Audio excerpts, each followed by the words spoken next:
Чемпионату России по альпинизму уже в скальном классе быть. Более того, пройдут соревнования снова в нашем регионе. За период проведения чемпионата в техническом классе Ингушетия себя хорошо зарекомендовала как место для проведения самых масштабных турниров. Поэтому и предстоящие состязания, а точнее организационные моменты, обсудили на сегодняшнем совещании. С этой целью в Ингушетию прибыл и директор чемпионата Александр Пятницын. Скальный класс, значит, это все-таки более такой доступный класс для альпинизма, и он будет проходить, вот сзади меня находятся маршруты, 36 маршрутов пробито.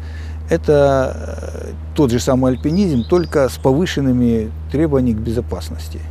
Вот, повышенные требования уже сделаны, то есть там пробиты станции через каждые 30 метров, там пробиты в опасных местах промежуточные точки страховки. Размещение палаток, судейского корпуса, медиков, подготовка сцены для открытия и даже меню питания в период проведения чемпионата. Все организационные вопросы нужно решать до наступления соревновательных дней. Ингушетия встречать гостей умеет. Очередным доказательством тому послужит предстоящий чемпионат. Представители правительства, Минспорта, МЧС и МРСК, а также районной администрации прорабатывают все вопросы, что называется, не отходя далеко от кассы. План размещения Альпгородка обсуждают на месте, где планируется его расположить. Значит, штаб.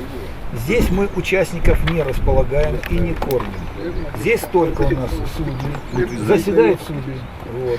Здесь они обедают, я так понимаю, правильно? Да, да. И если нужен пресс-центр, допустим, тоже место есть там. Там все это мы делаем. В период проведения чемпионата с 6 по 11 мая участникам будут предложены 36 маршрутов разных категорий сложности. Отдельно будут соревноваться мужчины и отдельно женщины.